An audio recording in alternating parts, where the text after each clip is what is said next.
Hi, I'm Kenny Anderson, Director of Multicultural Affairs for the City of Huntsville, and welcome to Impact. Each week we bring you information about exciting things that are happening in our community, and today will be no different. You know, the holiday season is always one of my favorite times of year as we begin to transition from one year to the next. And one of the things that people are always talking about is how can I do better in a new year? Well, we're going to be talking today with one of my favorite guests because she always comes bearing good information and also good food. She's none other than Donna Green-Goodman. She's author and nutritionist with Lifestyle Therapeutics, and we're talking today about cooking up good health for the new year. Donna, welcome back to the broadcast. Hi, Kenny. I'm so glad to be here. It's always good to have you because, as I said, you always come bearing gifts. And the visual already is very exciting for me to know that we're going to get a chance to learn a lot about how we can take better care of ourselves in the new year, which is what a lot of people are talking about right now. Isn't that right? Absolutely. I think once you get to New Year's Eve every year, and you wake up New Year's Day, and you're thinking, okay, I've been partying since October now. I need to do something different because summer is coming. That's right. And then other people have taken extra medications through the holidays to get them through all of grandma's good foods. We have taken time away from our exercise routine. And then a new year is always like a new chance, a new beginning. And so everybody's talking about it. Yeah, they're talking about it. And two of the main things that they talk about is exactly what you're talking about. How can I eat better? And how can I exercise more? And of course, we know those two go hand in hand. Absolutely. You can't have one without the other, and you certainly can't have good results if you're focusing on one to the deficit of the other. And so what we want to focus on today is nutrition, but we're going to talk about health as well. And one of the things I think that's very important, and you've alluded to this already, is that when that new year comes along, people are making lots of promises, lots of commitments. They have lots of dreams and ideas. They're going to leave the old and bring in the new. Right. And sometimes it doesn't take more than 2 to 3 weeks before they failed in that attempt. What would you say to people that are actually watching the show today and they're thinking that this is going to be my year? I'm going to make some changes as far as my health is concerned. Where can they begin? I think the first thing is this is going to be your year, meaning you have 365 days to do this. And many of us try to do it in the first 10 days of the calendar year or the first month of the calendar year. And then at the end of that time, we're so saddened because we feel so defeated. So look at this as not something that's going to be short, but you've got an entire year to do it. And then decide what your motivation is going to be. Recently, I was talking with some friends about weight. I'm now menopausal. And it seems those of us who are at this age, no matter what we do, the weight just laughs at us. And as we talked about it, I said, well, are you going to focus on pounds lost, or are you going to focus on the way your clothing is fitting? Are you going to focus on the fact that you feel lighter, that you have more energy, that you want to reduce your medication, that for men, you want to improve your sex life, that you want to do more with your children? If that is your motivator, then you're not just looking at, I can't eat this, I better do that, I need to do the other thing. And I actually counseled a mother who was having some challenges in weight loss. And I asked her about her son, who's probably 5 years old. And I asked, what kinds of things do you do with him? And she says, well, when we get home, it's dark and we have to go in and get all this stuff. 5 years old, he needs to play. And if he's playing and you're with him while he's playing, then you're moving with him while he's playing. And so I talked to her shortly before coming here, actually, and she said, it's just so much better. My son is better because I'm focusing some attention on him in activity. And while I haven't lost as much weight as I know I want to, I'm already feeling better and I'm relating differently to my child. And so sometimes the health changes that we make are to improve relationships with other people. So it depends on what your motivation is. And then once you've determined what that is, then I can tell you about how you can reach that goal. Don, is it really as hard to lose weight as it sometimes seems to be?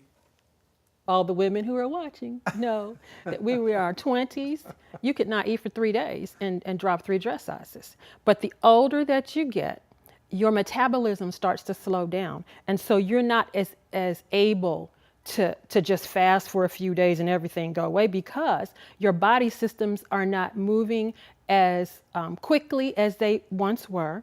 You probably are still eating the amount of calories that you used to eat, which means that the body can't get rid of the extra, and you're not moving as much. So if you do those things, if you start to move more, if you start to eat less, you will probably experience maybe not fast weight loss, but steady weight loss. So when people are talking about making changes in their diet, and they're talking about eliminating certain types of things, what would be maybe one of the main food groups that people need to focus on in terms of losing the weight? Well, it's not really an official food group by health professionals, but it's all that stuff that falls into the category of processed foods, alcohols, fatty foods, those sorts of things, sugars. And if you remove those and then get back to eating whole foods, and for people who are meat eaters, healthy meats, that makes an amazing difference in how your body responds to everything. And the timing in this too, of course, is very critical, because as we acknowledged earlier, some people are very impatient with the process. Right, but you didn't get to where you were overnight. That Right. didn't happen overnight. That happened over bags of potato chips and sitting and not doing, and babies that you've had. Too much late night pizza. Yeah. So you can't turn that around overnight. Yeah. And people yet expect to do that. And so how do we help them put that in some context so that they can perhaps experience success? Because that's what we want. We want people to be successful with their goals. But oftentimes people make goals that are unmanageable, they're unreasonable, they're certainly not measurable. And some of the basic fundamental things that people say about goal setting is basically ignored. So speak to those individuals who are thinking about making those changes, and what basic steps should they be taking? Figure out what it is you want to do. For a woman who's my age, maybe she wants her hot flashes to go away. And we all know that when you're carrying more weight, when you're eating processed foods, when you're stressed out, when you are overcommitted. Which is how a lot of people live their lives. Absolutely. Yeah. So I just want my hot flashes to abate. All right, so what am I going to do? I'm going to need to replace a lot of the fluids that I'm drinking with water. I'm going to, maybe, for people who like to journal their journey, keep a record of what my hot flashes are like now. And then as I decide to drink more water, as I decide when I get off work at the end of the day, before I do anything else, I'm going to take a 20-minute walk. Or at our office, we see people in our complex walking all through the day during their break time. Take time, and I know you keep record of all the walking that you're doing some walking. Decide that I'm not going to do this food that's highly processed and is full of sugar, because all of that aggravates it. Decide that there is an outfit that you want to fit in, or some place that you want to go, or if you are going through menopause with a spouse and he is fussing with you because the fan is on all night long, then we're going to see if I can sleep through the night. And these are real things for women. Without this fan on and all this sweat. And as I start to make the changes and I keep track of what's going on, I'm not focused on my weight, I'm focused on the hot flashes. But if I'm making these changes, my weight should improve. I should sleep better during the night. My hot flashes should go down, because I'm eliminating those things that aggravate it. And it's interesting to me, in Asian countries, women reach menopause and the periods just stop. They don't have all the drama that we have in America. And much of what they do is exercise and eat right. Two of the kind of like fundamental things that people can do, and that everybody's talking about right now. You know, gym memberships are probably up at the first part of the year. All kinds of people are in and out of Whole Foods and Earth Fare and some of the other places where people can get food that is healthy for them. Farmers markets are not yet in full swing yet, but people are kind of thinking about those things as well. And lots of people are thinking about even some of the things we have on the table here today. You know, I grew up with a mom who was one of them old school moms. An apple a day keeps the doctor away. You know, she came up at a time where you did basic fundamental things to stay well, and you didn't get sick all the time. Right. And didn't have some of the conveniences that we have today, certainly not all the processed food. Right. And so there are some basic things that people can do immediately whenever they're thinking about making changes like this? And beyond diet. First of all, you have a choice. You have a choice as soon as you wake up and put your feet on the floor as to what you're going to do. So manage your choices, because a lot of people who are battling weight feel like they don't have any choices anymore. Another thing that you can do is make sure that before you get up in the morning, you have gotten some good sleep the night before. Oh, very important. Clearly, there's some studies out that suggest, actually prove, that people who don't get enough rest have trouble with balancing and losing their weight, because they throw off two hormones, leptin and ghrelin, which control our desire to eat or say that we're full. So if you're in the bed and you're getting between 6 and 8 hours of sleep every night, period, that will change your life.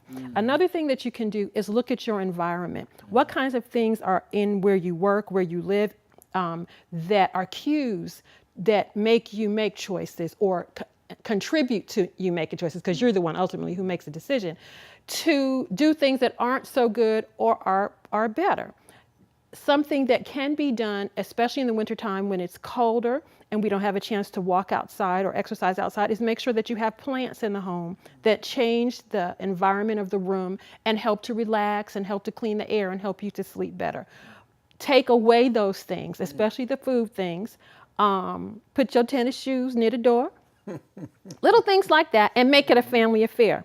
Then get active. Cleaning house is an activity. And many of us have been fortunate enough now where we can afford someone to do that cleaning for us.